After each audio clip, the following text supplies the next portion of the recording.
Hello, everyone. Welcome to Meticulous Talks on April 15th. I am Cursed Chords. And Hifrock. Welcome, everyone. Good to talk to you again, Hithrock. We're here to talk about last week's adventure tournament, of which you saw most of. All of it actually. Well, depending on what you mean by most of. Didn't Yeah. see all the matches, obviously, but we did see all of the decks. Oh, okay. Well, that's wonderful then. Yeah, I was away for the holiday, so I didn't see. I haven't had the chance to watch the streams yet either. But I did this morning just do the Tia math for the tournament, so I'm familiar at least with all the deck lists. So how was the event from a caster's perspective, I suppose? Hi.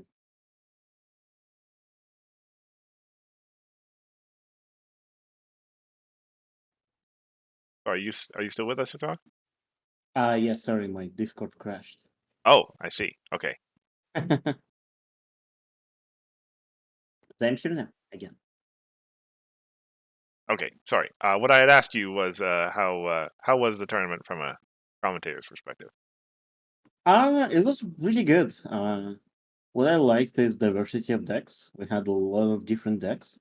We had some decks that used the same main, but were like completely different decks. Mm-hmm. And I also liked all of the purple. There was a lot of purple.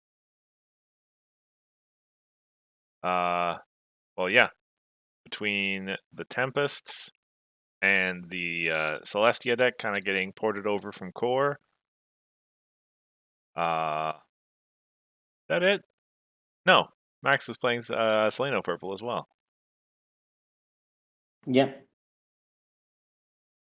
So yeah, a good amount. Maybe more than, well, we had 3 of them in the ADCO before the event.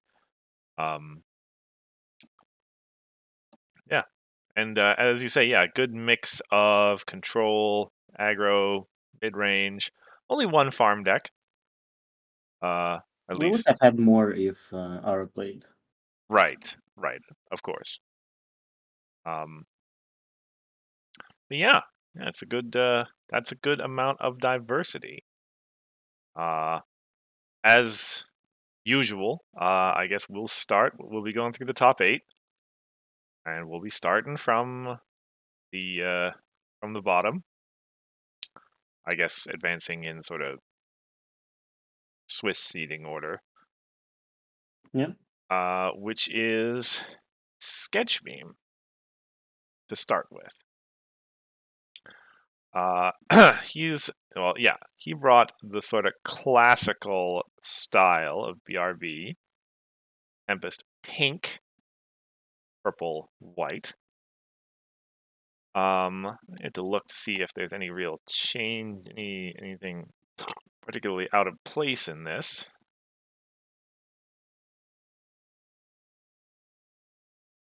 Not really. Seems pretty. What you would expect from a deck like this, I guess. Yeah, actually, you played Tempest Pink in the ADCO, didn't Yes. you? Yeah. Yes. So is there anything different in here compared to your list? There are plenty of differences. So, first of all, doesn't run as many bodyguards.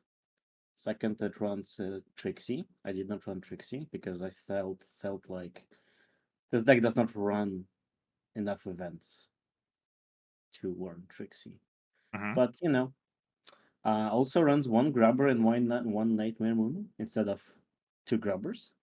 I think that's a good choice because so the reason you run 2 grabbers usually in a Tempest deck is in case you get one in your hand, you can always grab another one, right? Mm-hmm. But playing Nightmare Moon turn 1 with Tempest, like if you get a grabber in your hand and that's your only grabber, flipping your Tempest to get Nightmare Moon in play is still pretty good play, especially against other control decks. Right. Yeah, you have the potential to, well, I Well, you lose half was of their hand. Yeah, I was gonna say, is that more damaging or not? Like, obviously, they decide which cards to discard, but they are Yeah, but you obviously. still play grubber, right? Like if grubber's in your hand, you're gonna play it. Well, are you? Wait a second. You're flipping turn 2 then, or are you going second? Probably going second and probably playing grubber turn two. Okay. Or maybe flipping turn two. I don't know. But I think it's a valid substitution instead of running two grubbers. Mm-hmm. And especially since Nightmare Moon in the mid game is way more valuable than grubber against control decks. Maybe the play is also to run two grubbers and one Nightmare Moon, and you just sideboard either a grubber or a Nightmare Moon depending on the matchup. I don't know. Also a good idea. Yeah. All right. Yeah, your list had 51 cards in it as well. Yeah, I have trouble cutting cards. This also runs discords. I don't run discords. Uh, The purple one. yes, the chaos one. I'm honestly not sure why discord is in this deck either. Like this deck does not run Pinky Sense. I would It would make sense to me with Pinky Sense, but without Pinky Sense, I'm not so sure about that. But Hmm. yeah, otherwise it's good old BRB, pink, purple, white. Yep. Except more controlish. I guess BRB the deck is mid range, and this one is smooth control. Well, I don't know. I've always considered BRB to be a control deck. Yeah, but there's like a difference between something like this deck that runs bodyguards, like troublemakers, and other stuff, and BRB that was played back in the meta where that ran Skystar as the main and other things. You know. Right. Yeah, and I mean, actually, that's a theme that I thought we were probably going to bring up over the course of the stream, looking at this field, semantic categorizations. Because, for example, Max's deck down in 11th, Seleno Purple with a lot of Portal and Doctor Hooves, etc. I didn't think that would qualify as BRB, even though it had a lot of Portal effects in it, because it was a pure aggro deck. I guess that's true. Maybe. It comes to your essentially to the question of whether names define deck families or define archetypes. Yeah. If BRB as a name is broadly just this family of decks that take advantage of Enter's play and blink effects, then obviously it does cover that label. Yeah. Similarly, there's a similar question about the name Hot Wings coming up later, Yeah. with respect to Living Silver's deck and Godot's deck actually. Yeah, there have been some discussions on that front. Um, And for the problem deck, it's pretty standard for purple. It's so standard that the only new problem here that's not like adventure problem is buzzer keep away. Uh and I wanted to say something else. Oh, maybe it would be worth considering prospecting interruption here. I don't well, know. I was gonna say, yeah, it's in your deck, not in sketches. Yeah. Uh, I'm just not sure if you ever start with the second chance here. well, you did say that you usually wanted to go second, right?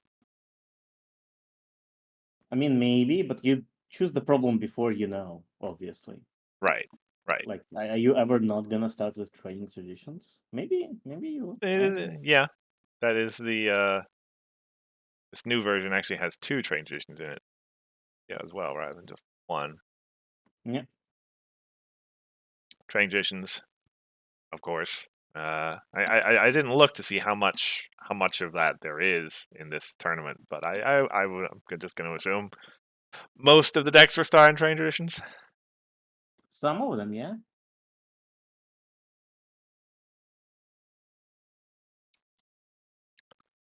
All right, should we Sure. proceed? Proceeding. Oh yeah, to our newcomer, Minty. Yeah. I was hoping maybe that you would have some insight here as well, because obviously you know him personally. So, Uh, so I think what happened here is GP. I'm assuming it was GP because who else it's gonna be? GP was like, "Hey Minty, you should play," and Minty is like, "I don't have a deck," and GP is like, "Here's the deck," and that's how we have Minty in the tournament. okay, I see. Well, I mean, he did very well for himself if that was the case. Yeah, Top eight landed is in top eight. Yeah. never anything to sneeze at. I should actually look then. Now that I'm thinking about it. Okay, no, this isn't just the core unicorns. Then there are some adventure cards. This is mostly just the core deck, which would make sense given that provenance. Yeah, you have the spectacle from Adventure. And That's it. the napcakes and the star thrower Oh yeah, research yeah, and the problems in yeah. blackmail and spell showdown. I mean, good deck. Yeah, it is. I should look actually back at my. Is it still the best deck? Yeah, which one? Which TS spreadsheet is it? This one? Uh, it is. Yeah, still. Well, according to T at least the top deck in core. Um, so Yeah. translates over well. Still very powerful. We call this combo. This isn't really Nah, combo. It's I guess yeah, I call it it's something. mid range usually. This deck is something. Yeah. Uh, I think Bugle played the same deck. He similar. Oh yeah, there are differences. Yeah, I There, think. there there are a couple differences. I think Minty's version is a little bit more controlly. A little bit more. He's got the school shutdowns. Got the worn outs. I'm pretty sure Bugle's version doesn't have those. No, it does have wornouts. It has to. Oh. So one thing that came up in like discussions on the stream is Hmm. this deck does not do well against Ares deck, like at all, Hmm. because there's simply no tools against Thunderlane. Like if you like, oh yeah, you're gonna worn out the Thunderlane, Right. you're gonna move back.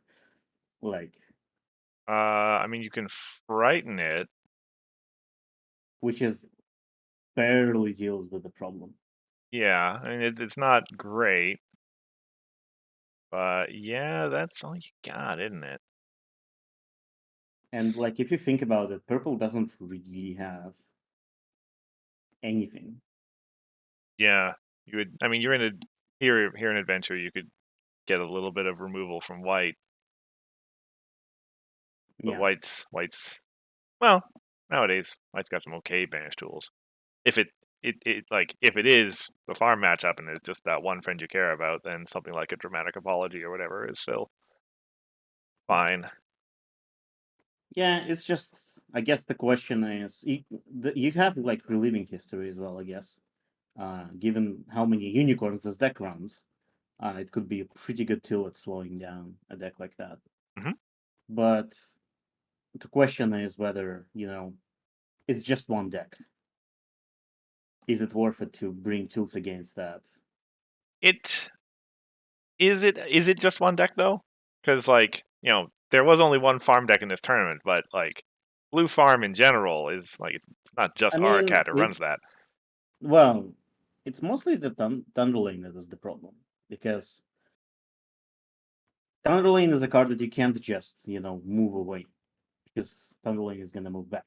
Yeah. And that is the problem. Yeah, and well, what I'm saying is that like blue farm, whoever's running it is probably gonna have Thunderlane in it. Like it's I guess that's a fair point. Yeah. like this is actually gonna come up again a bit later, honestly, with some other decks here that may or may not have great matchups against farm. Um, that's the one thing about this tournament I think makes it a little bit of an outlier, is that we only had that one farm deck. And I know, I'm pretty sure Pancake has said that he thinks farm's not in a good spot in Adventure right now, but there's never. I've learned not to bet, never to bet against farm. It usually finds a way to be relevant in any And meta. honestly, I think at least Aura's deck is like really strong. Like Beagle made it to top 2. I think if Aura was in the tournament, he wouldn't have. That's my take. That's well, I mean, yeah, given the similarities between the deck, that's a reasonable interpretation. And I think some other decks would also struggle against that particular deck. So that's my take of the tournament. Right. But yeah, we should probably move on. That well, yeah. Your take is that the meta is ripe for farm to do better? Yeah. We just need more people playing it. Makes sense. Hopefully it's not be careful what you wish for a moment. Well, so the next adventure tournament, I guess we don't know. There's usually one at Everfree. The core is Continentals, but I think there's usually an adventure tournament there as well. There could be something at Winnie City. That's jumping the gun, but that's basically what I was going to say too. Is that if you want to crack this meta, farm's probably a good place to start. So. Yeah. Right, but yes, we shall move on. To Kevin, to the one farm deck that played in this tournament. 48 card deck. What is this? True. Apparently, he does not have a problem cutting cards. A problem adding cards. I wanted to look. Let's see. Which I'm gonna look at the schedule. Which Kevin, he won his 5th round. Who did he lose to? I'm trying to. So he lost to Bugle's list. Yeah, I think we saw Kevin versus Bugle in top 8 on stream, I'm pretty sure. That's right. Yes. But yeah, in the Swiss round, he lost to Bugle and he lost to Sketchbeam. Right.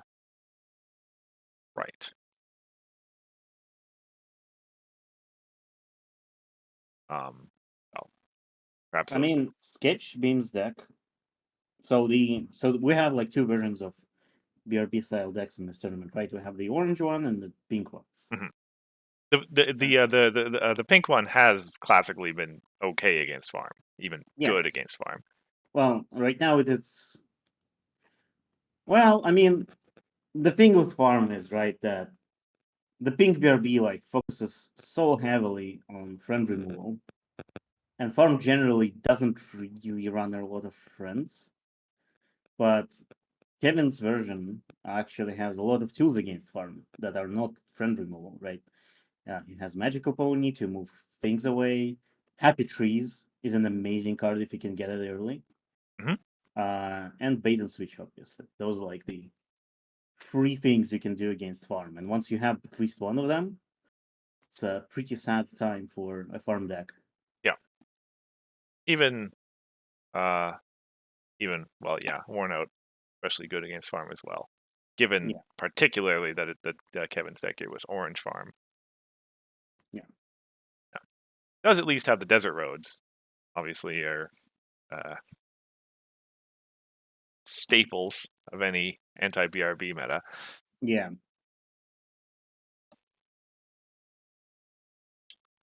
But yeah, otherwise, I think there's nothing out of the ordinary here. You have your Big Macs for counters. You have Captain Jacks. You have Big Hoops, obviously. Mm-hmm. Orange but farm team is pretty good, as we've seen it up to this point, pretty much. Yeah. Yeah. Friends purely for their being in the discard pile or being flipped. A singular exception of Applejack. But who doesn't like a little bit of board wipe? Oh yeah, rushed. So wait a second. Three rush are those three rush makeovers just for the Pinky Sense? Yeah, why not? Well, I mean, yeah. It's three entry cards to support two regular cards, two cards that you're trying to get to. Yeah, Which I don't know. Especially since you're at 48 cards anyway. I mean, why not just yeah. play a third Pinky Sense? I mean, clearly there is enough space in this deck that it's fine to run three rushed makeovers. Given the 48 card thing. Yeah. Also, you're guaranteed to find one with Mystery Hope's Hollow if you really want one. That's a good point. That or well, yeah, or one of your Or all the other things that you usually all get. the other things, yeah. Troublemakers, Rainbow sticks. Laser and Stick, yes.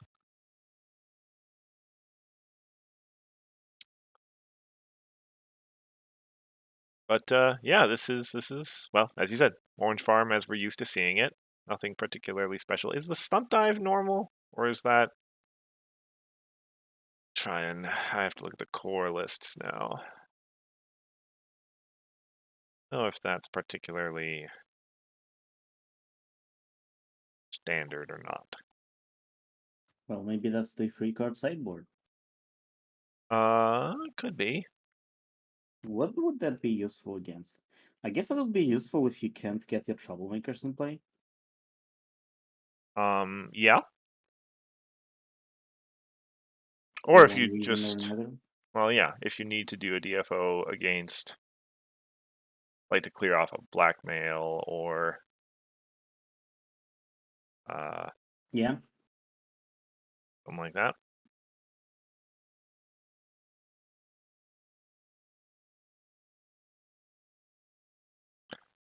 Anyway, yeah, Next list. sure. Next list. Right.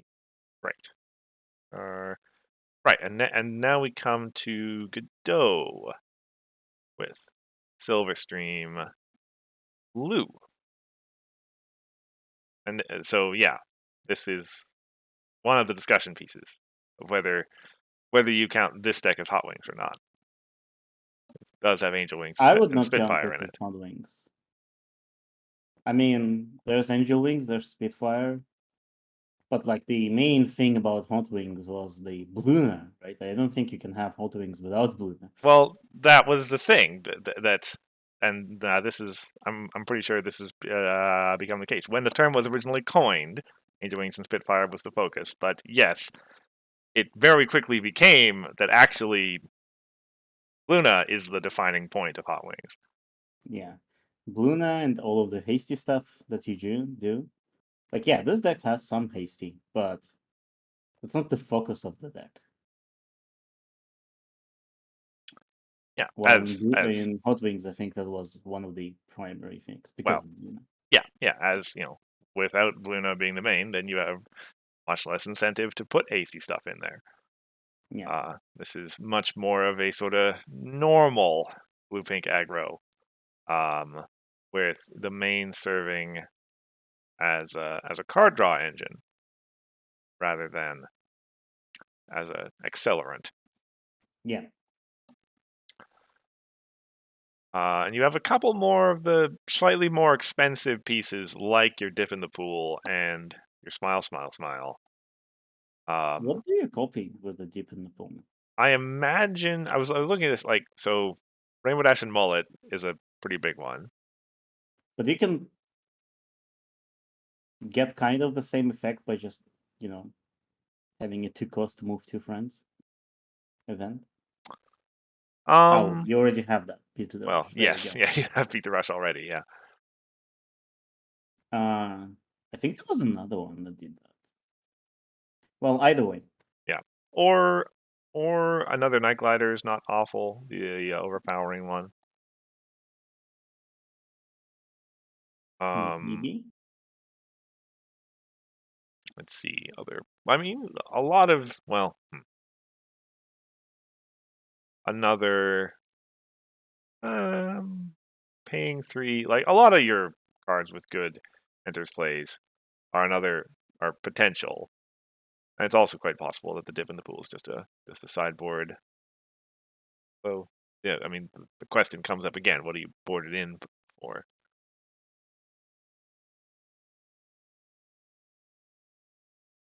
Yeah, I don't know. Did you ever see it played on stream? Nope.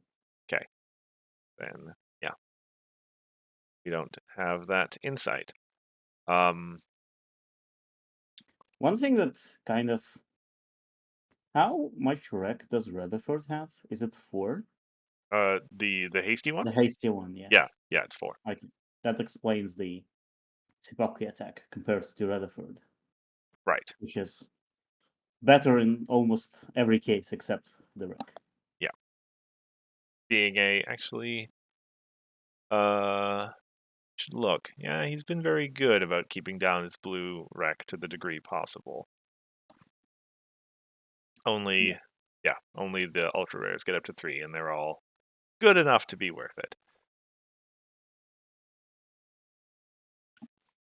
Yeah. He find the records again.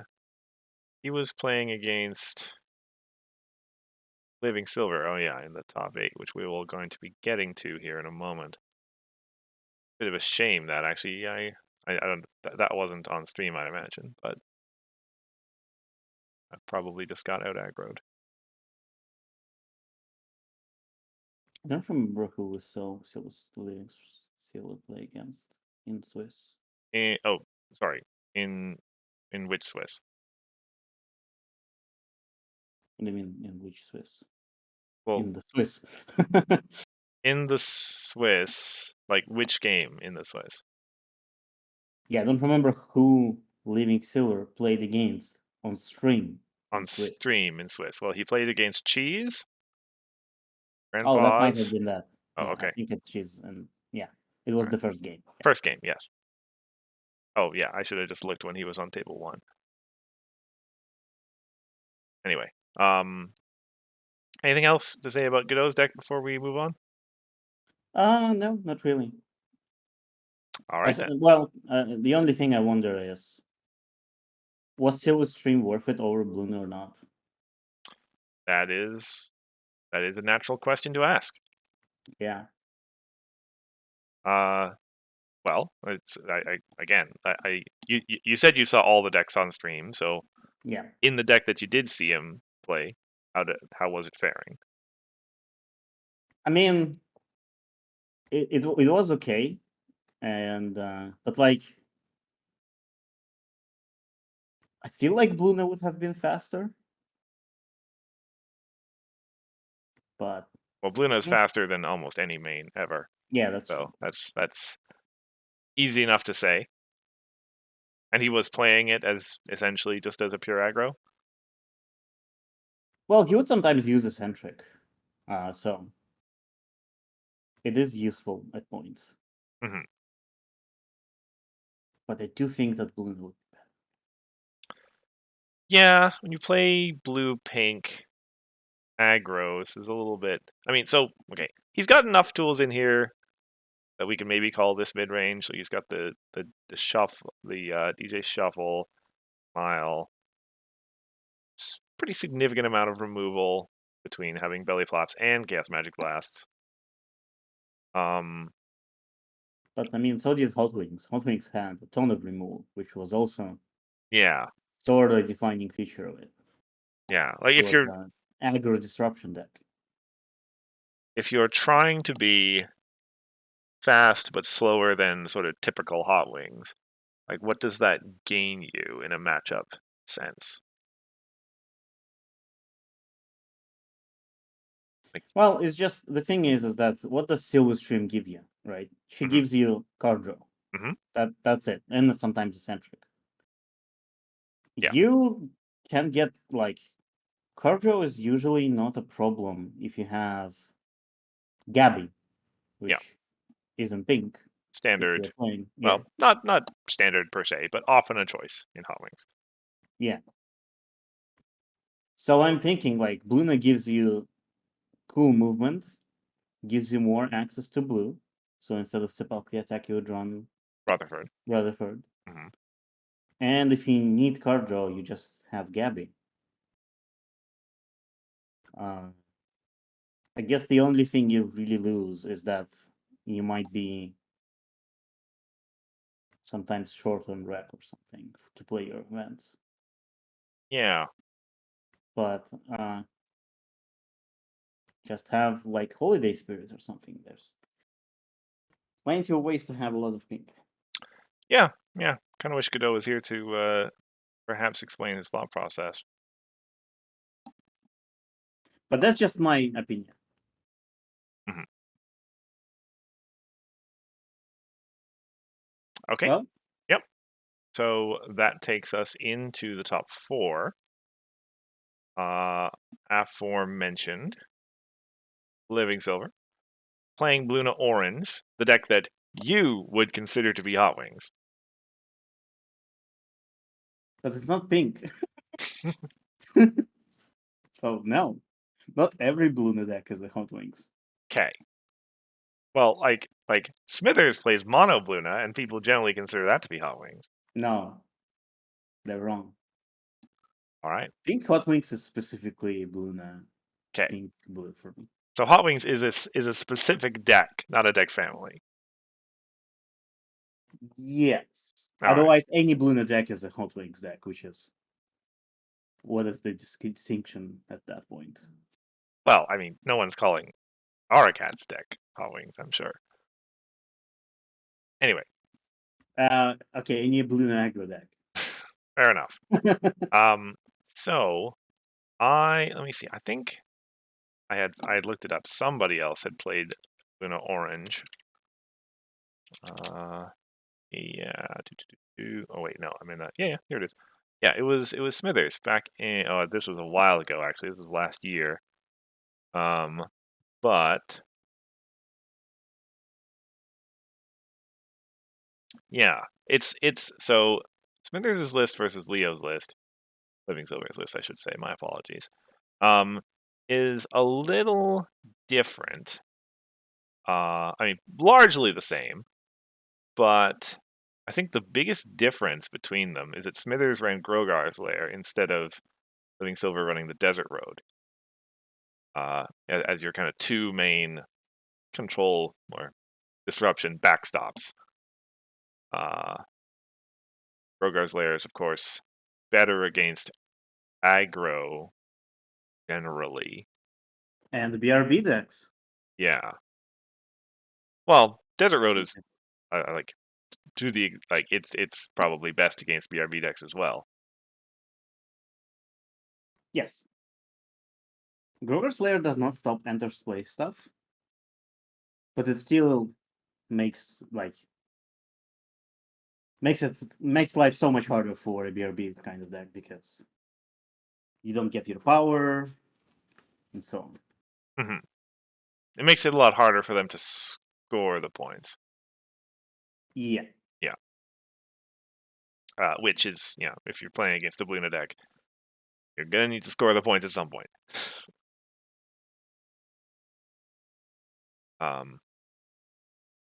Yeah. Otherwise, between the two, Living Silver's list has the discard synergy in it. The Apple Blooms and the Double Diamonds are all his own. Which, let's see. I mean, now that I look at it, decks have the same like cost profile. Well,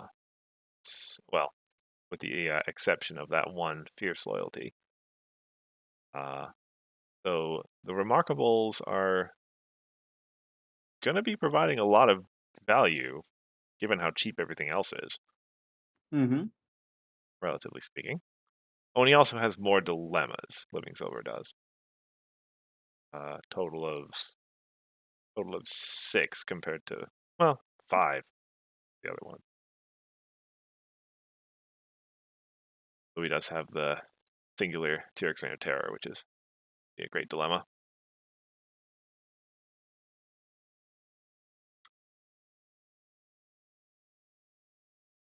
Oh, right, and then the starting problem. Oh, well, so in yeah, this deck is old and banned because it has Tarnished Reputation and Final Question in it. But the choice to start trading traditions instead of what did Tarnished Reputation turn into? Something. Something. Yeah, is a big change as well. Interestingly enough, like you're not starting trading traditions doesn't enable much in this deck. Well, I guess it enables Apple Bloom, which is pretty important, I guess. It also enables Wonderbolt Stadium. Mm-hmm. Yeah, it enables both of your cost reduction cards. So to me, the defining feature of this deck is not that it's aggro or it's blue orange. Defining feature is the discard synergy. There's a fair amount of it here. Mm-hmm. You get Apple Bloom, Double Diamond. There was something else, I think. Follow My Lead, Yep. Bailouts, and so on. While Bailout is a staple in any orange deck, this deck benefits from having Bailout a little bit more than your average orange deck. And turns out, didn't you know, if your Bluna has 6 power without a stick, it's pretty good. Yeah, I mean, there's not much most decks can do about that, is there? No? Uh, Like, well, we saw Sketchbeam, right? No, I'm mixing things up. We saw Godo run DJ Pawns, who could actually deal with that. mm-hmm. But that's it. Not many decks have any tools against that. Yeah. Outside of that, you need to Because be of like running like school white shutdown. stuff or school shutdown. Yeah. Yeah. So usually when you got your double diamonds in your discard pile, they're there forever. And your Luna always has 6 power. Well, if you get all 3 of them, which is unlikely, but I think in both of the games we've seen on stream, at least in one, he got all 3 of them. So Yeah. it's pretty good. And everything else here is kind of,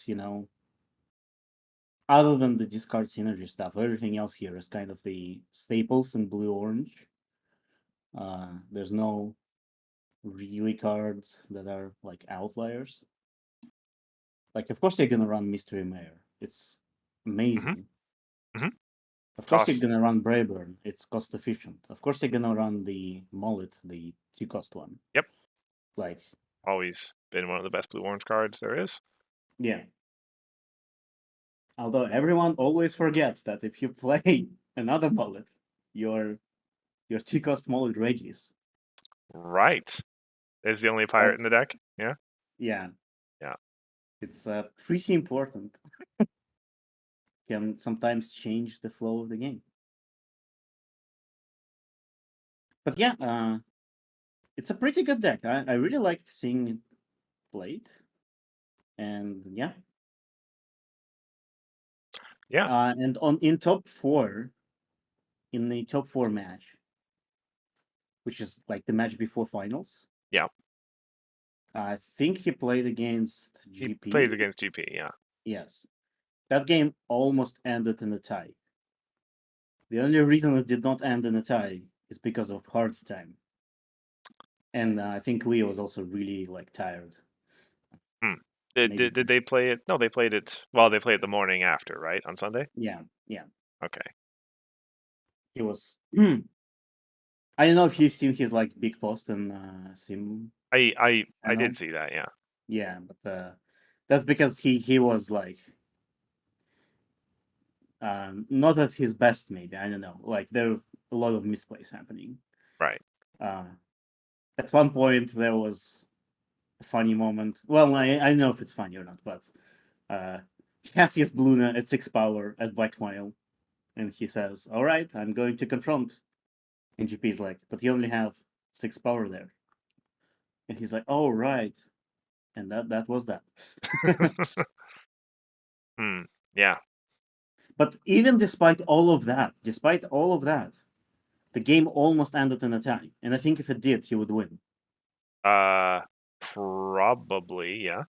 Because It would go to sudden death, right? no. You start a new game and then sudden death. Right. Which is especially funny because the other top 4 game did end in a tie, and we did see the new match on stream. It was Cheese, I think, versus Bugle. It would have been, yeah. Yeah, and obviously you now know that Bugle did win because he's on top 2. And the way he won is he played Rushed Makeover into Mistmate. That's a to get, really that's get a his really Rushed impressive Makeover back. start, yeah. That was amazing. I laughed so hard at that. Anyway, this is a really good deck. I really like it. And at first, I thought that Leo was gonna play blue purple, that he like the training one that he has played in like past events. Right. But I should have guessed because like 2 days before the tournament, he asked me, "Oh, how do I search for blue orange hasty cards on Royal Arcade?" Okay. That's a bit of a giveaway, A perhaps. little bit of a hint, yeah. But yeah, I love this deck. Always love Leo's decks. Always, yeah. He is just. I'm always impressed. Always. Always I don't want to say counter to the meta per se, but unique. Something out of the box, and it always works. That is the most impressive part, right? Yeah, it's Right. always out of the box and it always works. All right. So, right, cheese. Yes, cheese is next. I was surprised to see cheese not play control. It's kind of what we normally expect. It Yes. is kind of out of character, I would say. Something, especially being as this is pretty pure aggro. Yeah, it is full aggro. There's nothing non-aggro here. I guess, looking at this, I am surprised. This being nurturing nature, with the 3 Candelot citizens and such, this is a high bonus point problem deck. It's like normally yellow decks of this style, you wouldn't really count on winning face-offs as much. Yeah. But, well, he has so much critter synergy here. I would assume that's where the and I guess the spooky ruins, where the ability to count on winning face-offs comes from. Yeah. Like, it's not uncommon for critters to get up to 4 power each in this deck. We've seen it several times. You get your fast foods, you get your conductor's baton. I'm actually curious why not run 3 batons instead of 2 fast foods and 1 baton, right? Because, like, it's the same as fast food in this deck. In every scenario. There's no critter here that costs more than 2. Yes, there is. Which one? Birds of a Feather is a critter. Oh, yeah, that's right. Okay, that one singular card. That's the only one, yes. That gets +1 power. Like, I just think baton is better in almost every scenario. It also has lower rec. lower I guess rec. it flips lower. Flips lower. That is by 1. That's a fairly small change. That's significant. 1 power can win or lose face-offs. Yeah, it's an interesting choice. But you're right. Yeah, seeing like that was what drew my eye most about this deck as well. The two global +1s down there. The other thing that drew my eye actually is how few print and play cards there are in here. This is the mostly old school adventure deck. Mm, Lots of yeah, you're EO, right. lots of high magic, lots of That marksman said, time. Birds of the Feather is pretty important to this deck, though. That is true. That is true. That's one thing.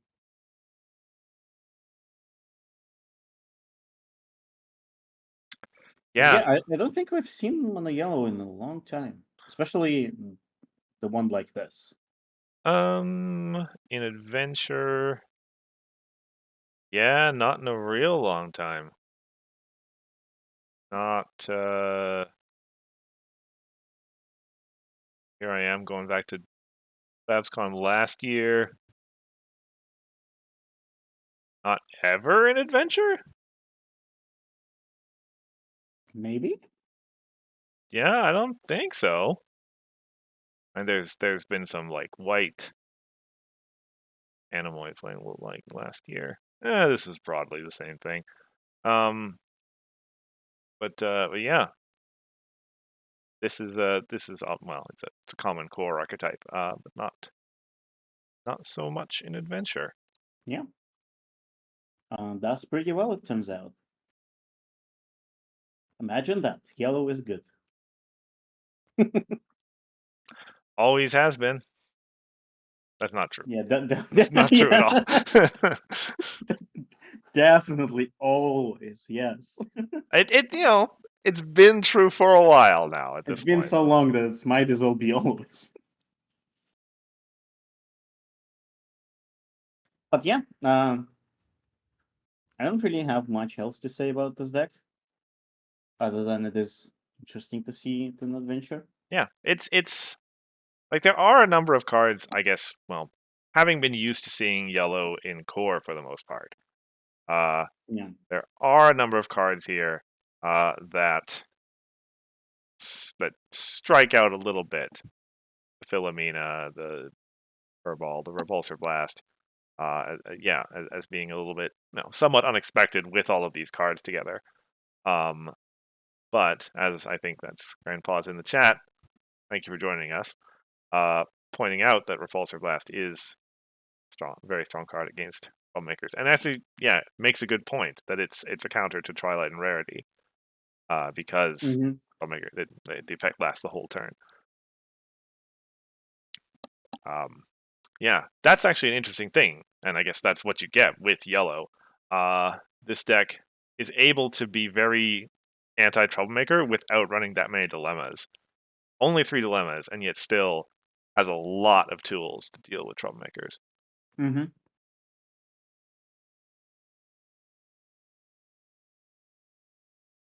Yeah. Many of which, I think about it, well, yeah, either just going to be dismissing or gaining control. Yeah, sorry. I was going to say it might face off against those Troublemakers more often than normal. I don't know if that's true, though. Not with nurturing nature. Yeah. Avoiding them is the best course of action. As it usually is these days. I assume that he's got a number of kind as can be points. Seems like Number what? the Unity 15 ability off of Fluttershy. Haven't seen it once. Oh, that's a shame. Seems like this seems like the kind of deck that should be able to do that fairly consistently, given the amount of power you're giving to these critters. GP says that those two fast foods are supposed to be bad ones, but we Oh, couldn't find them. well, there's the answer to your question, I guess. That's the answer to my question. Why two fast foods and not three bad ones? Because there's literally only one card that cares about that distinction. That makes sense. That makes sense. Yeah. Actually, I probably should have looked, because Ivory was running the same list, for the same basic idea of listed Ivory have 3 batons? Yes, he did. So Um, that would be the reason there. should have given them to cheese. Or maybe it was the fast foods that were all the different. That's it. That's right. Yeah. Fast food pulled the day. All right. Yeah. Next. Next deck is Bugle. A large. So yeah, we already talked about Minty's deck, and so largely similar. Same basic idea. What is the difference? There are a few differences. There's no SSR here. There's no Star Sport research. That's right. That it. I think that's it. That might just be it. No. There's at least one other difference because Minty's list only has 2 snack stands in it. Yeah, this one. Well, that's what this is like. Oh, That's the change. that's the change. -1 snack stand and +1 SSR. Problem deck the same? No, the problem deck is not the same. Bugle's deck has an on the case in it instead of the mystery. Oh. I'm sure that mattered a lot. Well, I mean, given the mystery, the starting problem that might actually have mattered to some extent. But you don't start with mystery in this deck. You don't. You start with Buckball. You always do. It's true. So let me see here. They did play against each other, I think, in the second round. Other than that, Minty had his draw against Sketchbeam, and he had a loss the 4th round against Cheese. Yeah, I think that's the no. He had another loss on stream. I don't think he was against Cheese. Not against Cheese? Well, so he had a loss in the 3rd round, but that was against Grandpa's. Yeah. I think that's what we saw on stream. Yeah, they didn't actually play each other. Well, they did in the top 8. Was it Bugle that knocked out Minty? No, it was Cheese. It was Cheese versus Minty in top 8. Yeah. Okay. And Bugle versus Kevin. They didn't have the mirror. Right, it was Cheese and Ivory that had the mirror, I think.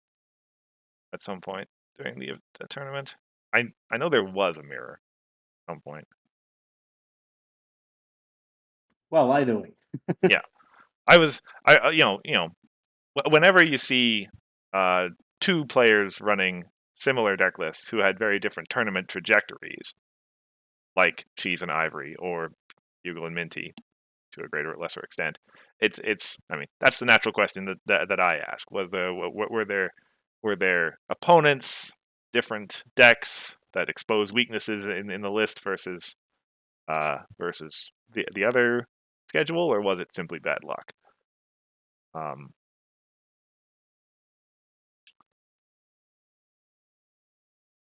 And so as I was saying, Minty lost to Grandpa's and he lost to, what did I say, Cheese?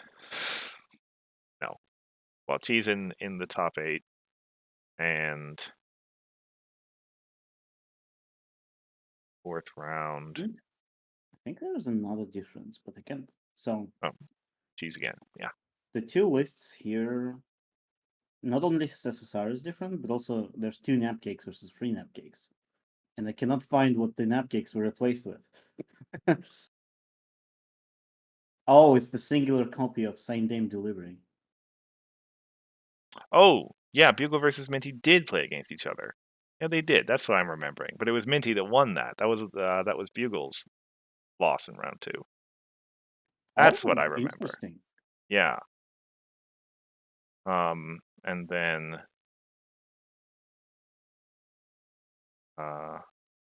other loss was against Grandpa's as well. Okay, yeah. So largely they lost to the same decks.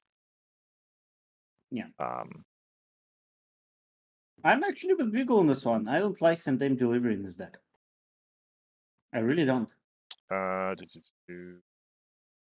Well, it's a single copy. Yeah, but like, I wouldn't even put a single copy.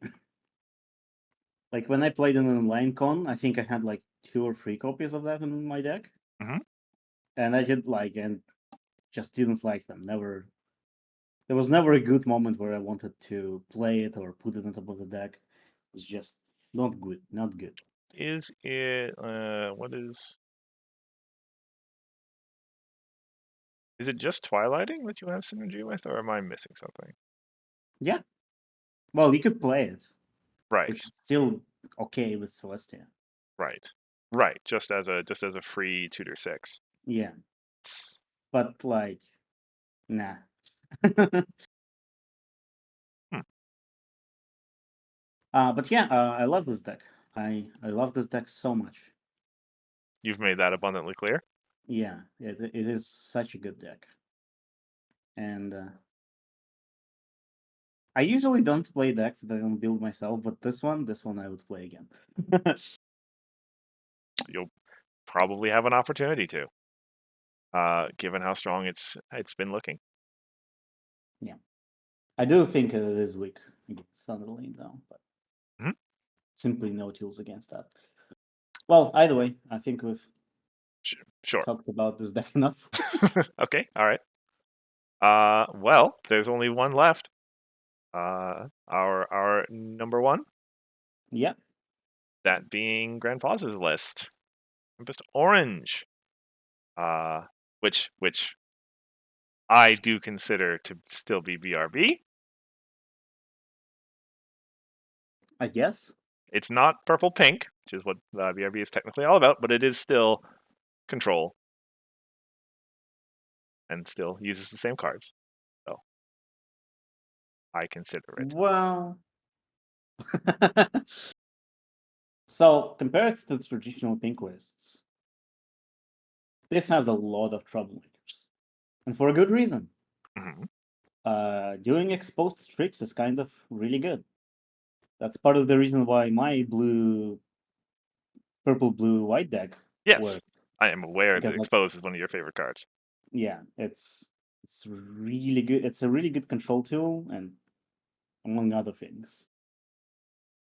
And that this deck abuses a lot of it. And also Coriander is pretty good to Portal and Hmm. has prepared. Nice synergy there. So so pink BRB is more about not letting your opponent having anything on the board, right? Yes. But this one is a little bit different, I think. It's not really tries to remove your opponent's board. It's more, I would say, like traditional control, maybe. Oh, yeah. But You mean very traditional. Back in the way Purple used to play back in Premier Block, or well, no, oh, not that far. But like it's just like it's you play some troublemakers. You stop your opponents from confronting problems. You know, it's just uh, it has a very different feel to Burby. That's what I'm saying. I see. All right, that's fair.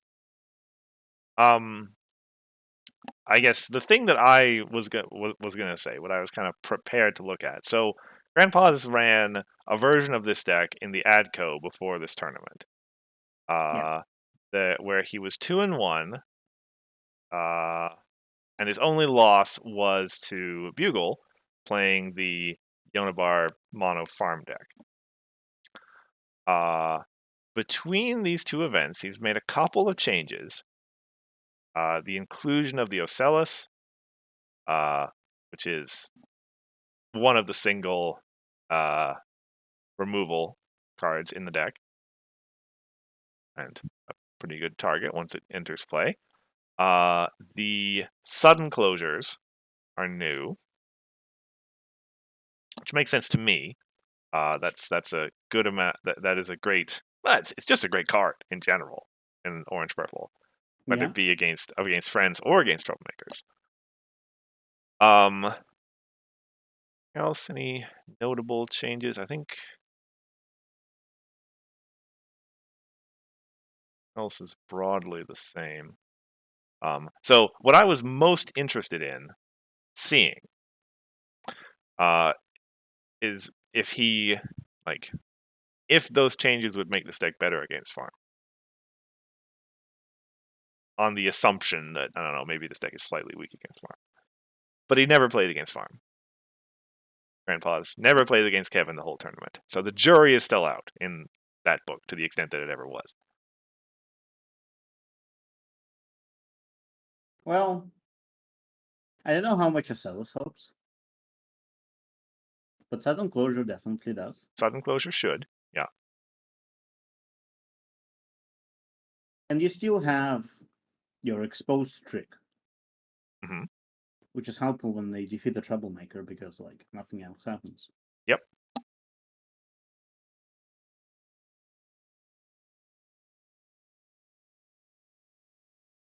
Yeah. Yeah. So this is where I was gonna say, because, well, the TN numbers will be coming out later today, and spoiler, this deck is now way ahead of everything else. Going 8-0 in a major tournament kind of will do that for you. But given that kind of unresolved question, I was going to say, if you want to maybe take a stab at it, farm is perhaps a place to start. Given that. Who knows? So here's a spicy idea. Okay. Ready? See that there actually aren't that many orange cards in here. There are not. Like there's a fair amount of like all of your orange cards are free offs, but that's that many of them. Not all of them. You only have a singleton Applejack. Yeah, okay. But other than that, all 3 outs, correct. Yeah. In theory, you could make a transform deck where your sideboard decides whether you play pink on orange or orange. Hmm. Unfortunately, 5 cards is a very small room to wiggle. Right. But I think in theory you can do that. It's not going to be as good as like either one of them individually, but maybe it's an interesting idea to explore. Your entry is all versatile. Barrels and the speeches and the singleton rush makeover. So that obviously helps. You probably still run exposed in either of them, and all of your troublemakers see it. Mm-hmm. So the thing is that they're like, if you exclude sudden closure, let's say you don't play sudden closure because I don't know, pink is better against farm probably. It You is have more tools. generally, yeah. You have happy trees and you have bait and switches. So you'd Well, put those in and maybe bodyguards. bait and switch is 4 rec though. That's really hard to kind of. I guess you can live with happy trees. It's fine. Yeah. But yeah, you put bodyguards in, and maybe some unhappy trees. That's your sideboard, right? And you remove bailouts and corianders. I don't know what to do with Factory Jack though. She's kind of important to this deck. Hmm. But like, if we had a 10-card sideboard, I think that would be totally viable though. It's an interesting thought. Certainly. Like you're right that flexes your kind of traditional strength and weakness around. Yeah. It's might be something worth trying. Maybe. Who knows?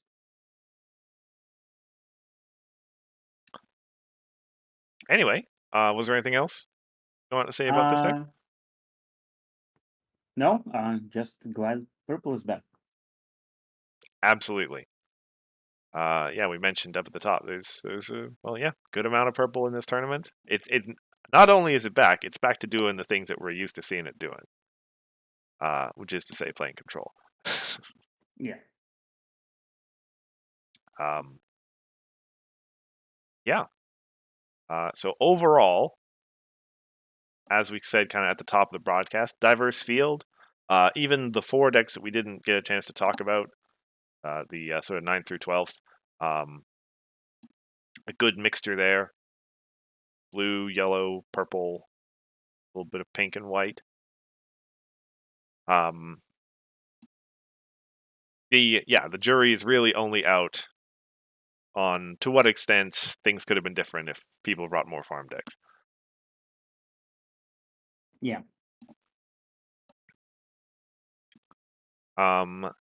So that I think that wraps up the discussion here. Yeah. There was a Pauper event there. We're not going to talk about it this stream, but at BABSCon. We might talk about it later. Because there was some interesting, I was on the stream for that one, and there was some interesting decks there as well. Otherwise, I think we are going to be, we'll be back some weeks down the line with another stream. Whether it be about that or perhaps some other discussion topic. Yeah.